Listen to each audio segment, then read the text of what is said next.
Hey guys, it's Trevor here from APK's The Tribe. This is Jesse Danger from the Movement Creative. And today we're going to be showing you some parkour games.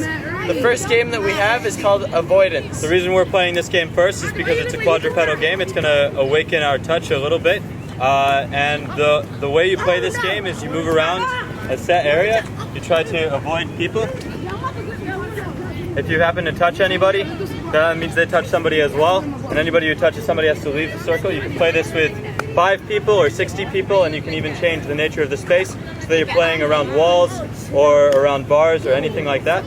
The final goal of the game is to be either the last one in the circle or to have survived the 60-second or 90-second or whatever time limit you may have imposed on the group of people playing.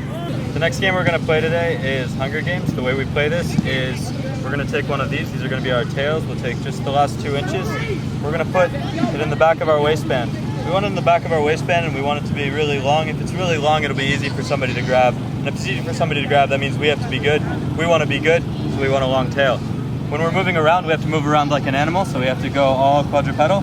Your goal is to be the last person in the circle, still with a tail. If you lose your tail, you have to leave the circle.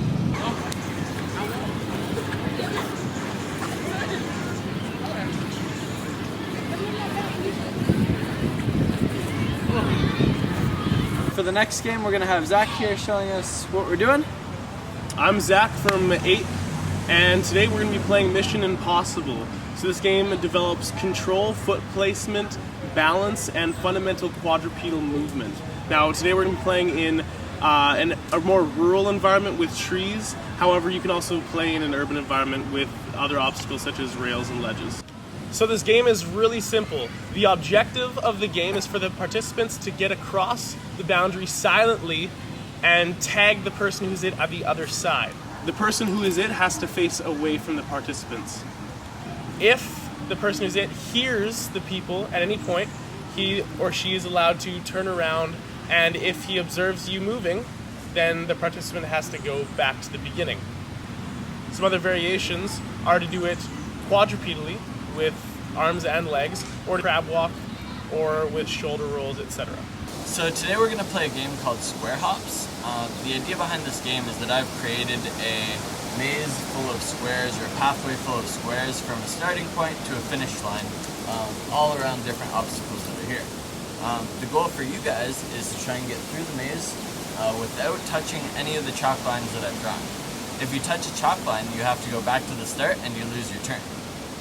Once you make it all the way through from the starting point to the finish point, you get a point, which can be documented on a chart that you've drawn separate from the maze with everyone's names and their point tally and everything like that. And you also get to write your name in one of the squares. So once you write your name in one of the squares and someone else steps on it, that square has already been claimed as yours, so what you get to do is you get to take an extra point for someone else stepping in it. If a participant does end up landing in your square, as long as they didn't touch the lines, they're free to continue on.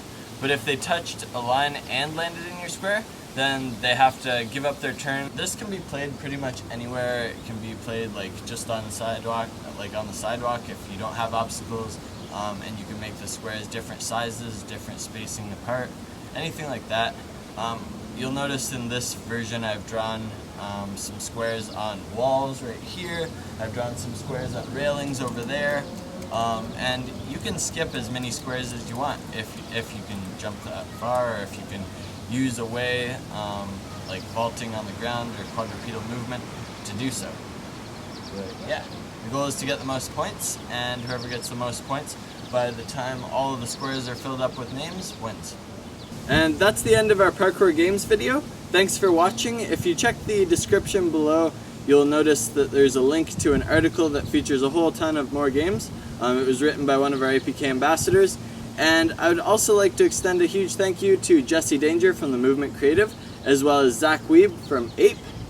And yeah, feel free to modify these games as you wish. You can change all kinds of variables about them to reinvent them and make them new. Stay safe and have fun. Thanks for watching. Bye.